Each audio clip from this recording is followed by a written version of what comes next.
focus on two of Peoria's very first black settlers, Thomas Lindsay and his wife Sophia. In 1835, he was only one of 8 African Americans living in the county and later became one of the wealthiest as he fought for civil rights. As Brett Brooks shares with us, the Lindsay family would lay a foundation, proof of what people could do despite limited opportunities.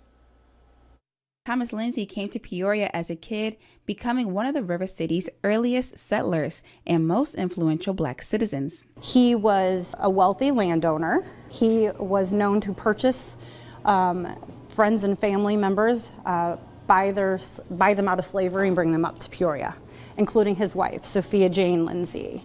She was a slave in Kentucky. Rising to prominence at one time, he was in charge of the main downtown market. He oversaw and approved licensing for all of the vendors who wanted to sell their wares down by the riverfront. He was contracted with as one of the first market masters in downtown Peoria, which was a very prestigious position in the 1850s. And you know, that's kind of unusual because Peoria wasn't friendly to African American people, even though we weren't a slave state.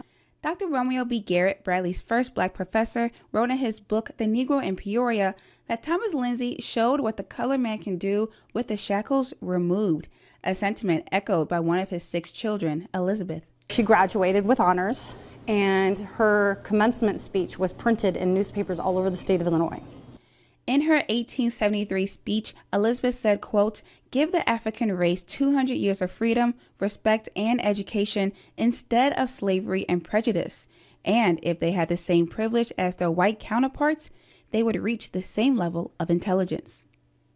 And their story brings us right here to Springdale Cemetery, where Thomas and Sophia Lindsay are buried. It's also believed his children are also buried in this cemetery. But what we do know is this marker right here is for a distant relative, last name Gibson. And for the next years and generations to follow, the extended Lindsay and Gibson family will continue their civic leadership across Peoria in various roles. One of his other daughters, Julia Lindsay Gibson, became Peoria's first podiatrist, and her husband, Henry, was the first African-American elected to public office. A more interesting fun fact about Thomas Lindsay, Chuck, you're going to like this one. He was famous for his ability to predict the weather. Amber and Tyler? All right, Brett, thank you.